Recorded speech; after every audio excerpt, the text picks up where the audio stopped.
नमस्कार, स्वागत है आपका। आप देख रहे हैं मध्य भारत और मैं हूं आपके साथ श्रेया दीक्षित। कांग्रेस नेता टीएस सिंहदेव ने दंतेवाड़ा मुठभेड़ पर कहा, ये एक बड़ी सफलता है। हम कुछ दिनों से सुन रहे हैं कि छत्तीसगढ़ में 31 दिसंबर 2026 तक नक्सलवाद को खत्म करने का लक्ष्य रखा गया। ये लक्ष्य अच्छा और बड़ा लक्ष्य है। जितनी जल्दी हम हिंसक विचारधाराओं को मुख्य धारा में शामिल करेंगे, साथ ही और आम लोगों की प्रगति, बेहतरी और विकास के लिए काम करेंगे, उतना ही बेहतर होगा। बड़ी सफलता कही जाएगी। कल 26-28 की संख्या के बारे में जानकारी लग रही थी। 40 तक हो सकते हैं, उससे ज्यादा हो सकते हैं, कम हो सकते हैं, ये बात हो रही थी।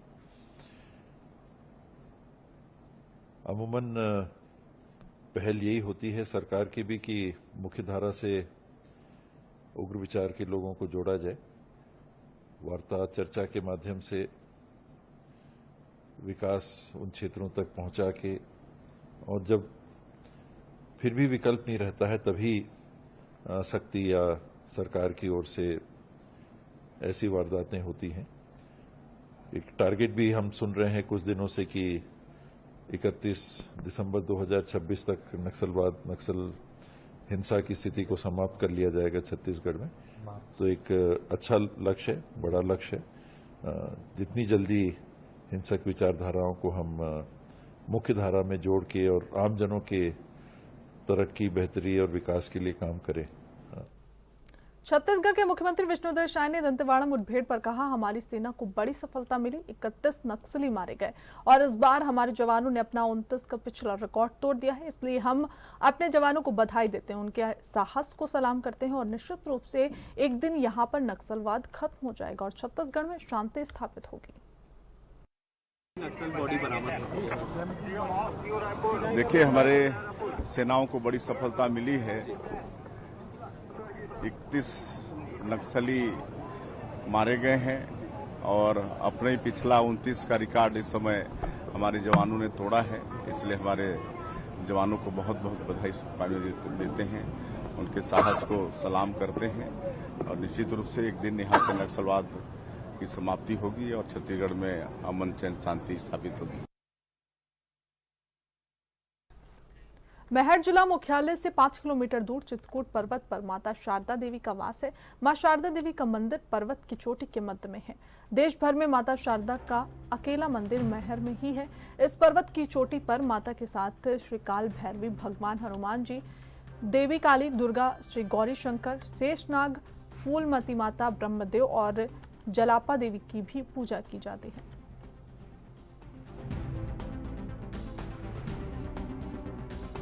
जगत जननी के मुख्य द्वार में आज पहुंच चुके हैं। यहाँ पर देखा जाए तो माँ जगत जननी के 165 चिड़ियाँ हैं, जहाँ पर चढ़कर लोग श्रद्धालु माँ के मझुले तक पहुँचते हैं। यहाँ पर देखा जाए तो इसका कारण यह है सबसे बड़ा कि माँ जगत जननी शारदा देवी 51 पीठों में एक पीठ मानी जाती है और देखा जाए यहाँ जो भी पहुँचता है उसकी सभी मनोकामनाएं पूर्ण होती है। देखा जाए तो यहाँ लाखों लोग प्रतिदिन दर्शन करने पहुँचते हैं। सबसे बड़ा कारण ये है कि जब भगवान भोलेनाथ पार्वती को हाथ मिले थे और भगवान विष्णु के द्वारा चक्र चलाया गया था, सभी जगह उनके अंश गिरे थे। यहाँ मैहर में माता रानी का हार गिरा था और इसी का नाम मैहर हुआ था। देखा जाए तो यहाँ उसी का मान्यता के कारण लोग काफ़ी संख्या में लोग पहुँचते हैं और यहाँ पर सर्वप्रथम माँ जगत जननी शारदा देवी का आला उदल के द्वारा प्रथम पूजा की जाती है। आज भी यहाँ घंटा घड़ियाल बजते हैं और माता रानी के भाव विभोर साथ के श्रद्धालु हैं। जानने की कोशिश करूँगा, कैसा लगा आपको? बहुत अच्छा लगा सर। कितनी बार आ चुके हैं आप? हम कई बार आ चुके हैं, सैकड़ों बार आ चुके हैं। जी। कहाँ से हैं आप? सीधी जिले से हैं। क्या मन्नत थी कुछ यहाँ? हाँ, बच्चे का मुंडन था। जी।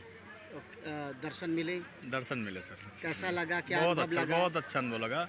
बहुत अच्छा लगता है माँ के दरबार में आके। सीढ़ी के द्वारा गए आप? सीढ़ी के द्वारा गए। अच्छा।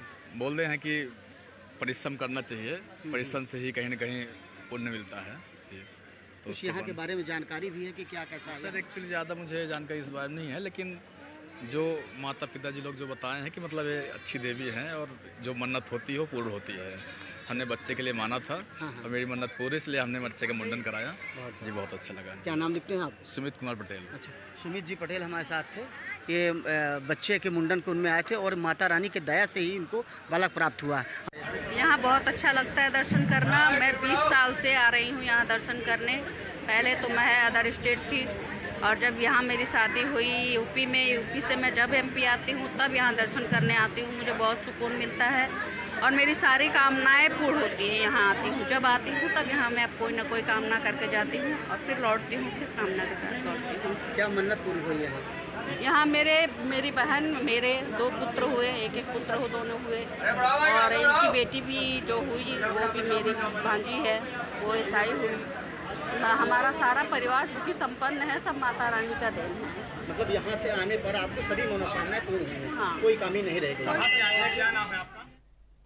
वन मंडल पंखाजूर द्वारा 2 से 8 अक्टूबर तक वन प्राणी सप्ताह मनाया जा रहा है, जिसको देखते हुए आज पंखाजूर कापसी वन परिक्षेत्र के अधिकारी कर्मचारी ने 30 किलोमीटर तक बाइक रैली निकालकर लोगों को वन्य प्राणी बचाओ का संदेश दिया।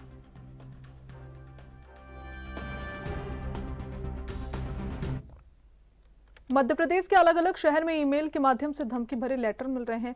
वहीं कुछ दिन पहले की बात की जाए तो उज्जैन के महाकाल मंदिर को भी बम से उड़ाने की धमकी आतंकी संगठन द्वारा दी गई थी। 4 तारीख को Indore airport authority of India को रेडिफ और ईमेल के माध्यम से एक धमकी भरा लेटर मिला। एयरपोर्ट के chief security officer Surendra Kaul द्वारा एरोड्रम पुलिस को शिकायत की गई।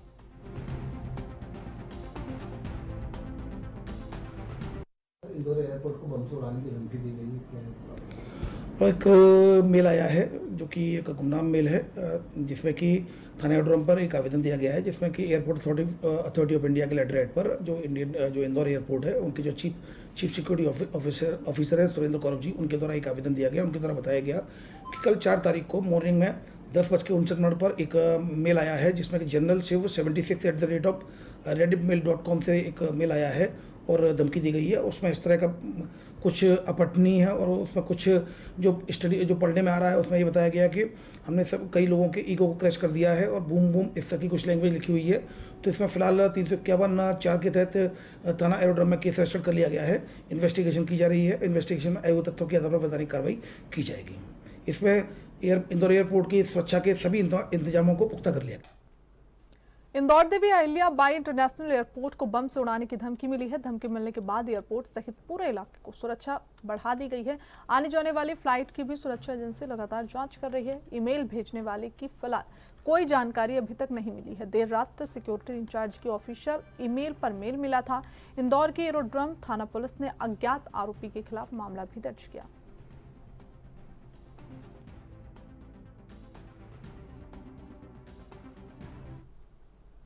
पन्ना पुलिस के हाथ एक बड़ी सफलता लगी है और पुलिस ने एक लुटेरी दुल्हन एवं उसके तथाकथित माता पिता को गिरफ्तार किया, जो शादी के 8वें दिन ही सोने चांदी के जेवरात एवं नकदी लेकर घर से फरार हो गई थी। पुलिस फिलहाल सभी आरोपियों से पूछताछ कर रही है। पुलिस ने इन सभी के पास से धोखाधड़ी से लूटे गए सोने चांदी के गहने भी बरामद किए।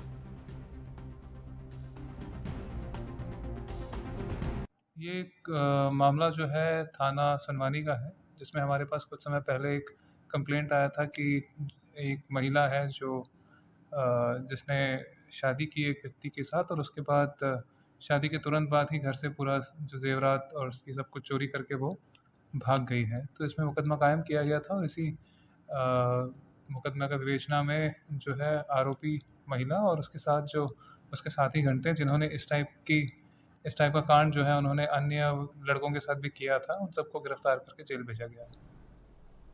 इंदौर शहर के बीच स्थित एमटी क्लॉथ मार्केट की एक दुकान में आज सुबह आग लग गई। आग बुझाने में फायर ब्रिगेड ने कड़ी मशक्कत की। घटना के बाद पूरे इलाके में हड़कंप मच गया, क्योंकि यहां आसपास भी कपड़े की दुकानों में इसके फैलने की आशंका थी। सूचना मिलने के बाद फायर ब्रिगेड की टीम मौके पर पहुंची और आग बुझाने के लिए मशक्कत शुरू की। आग लगने का कारण संभवतः शॉर्ट सर्किट ही बताया जा रहा है।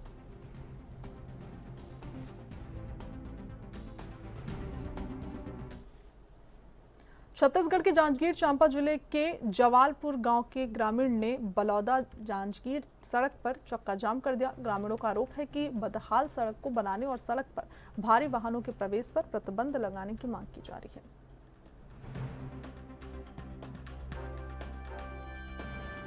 जिसमें आपके 3 स्कूल पढ़ते हैं बच्चों के, छोटे छोटे बच्चे सवेरे 7 बजे 8 बजे स्कूल पर निकलते हैं। कई टेलर वालों को हमने खुद अपने हाथ से समझाया है, मुंह से समझाया है, भाई गाड़ी को रफ मत चलाओ। कोई बच्चा कभी भी दब जाता, कोई ठिकाना नहीं रहता है। अभी 2 दिन पहले इस टेलर वाले को हमने समझाया, वो टेलर वाला इतना बुरी तरह नशे में था, यहाँ तक कि वो टेलर थी आकाश कंपनी की, आकाश रोड लाइन की, उससे टेलर का कोई पेपर वर्क नहीं था। मैंने खुद चेक किया था, कोई पेपर वर्क नहीं था उसका, फिर भी वो गाड़ी इस रोड में दौड़ रही है। हमने सिर्फ इतना बोला, भाई धीरे चलाओ गाड़ी को। एक्चुअली होता क्या है, गाड़ी लोड आती है धीरे आती है, लेकिन जो खाली गाड़ी जाती है ना लोडिंग लेने के लिए, उनको तो धक्का मिलता है। जितना ज्यादा लोडिंग लेके छोड़ेंगे तो जो खाली गाड़ी जाती है वो बहुत तेज रफ्तार से निकलती है यहाँ से। हमारी समस्या ये है, या तो इस गाँव के रास्ते को अच्छे से बनाए या फिर इसका टाइमिंग फिक्स कर दे। इस सवेरे जो बच्चे को स्कूल लगता।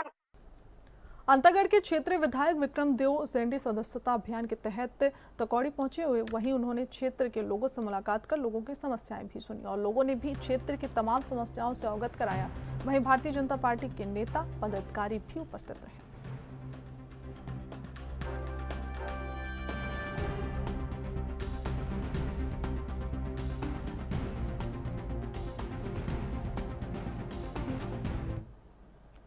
अबूझमाड़ के दक्षिणी क्षेत्र में नारायणपुर दंतेवाड़ा सीमा क्षेत्र में बस्तर क्षेत्र के टॉप नक्सलवादियों को एक बैठक की सूचना मिली थी। सर्च और रेस्क्यू टीमें रवाना की गई। कल दोपहर मुठभेड़ शुरू हुई, देर रात तक मुठभेड़ जारी रही। आज सुबह भी सर्च ऑपरेशन चलाया गया।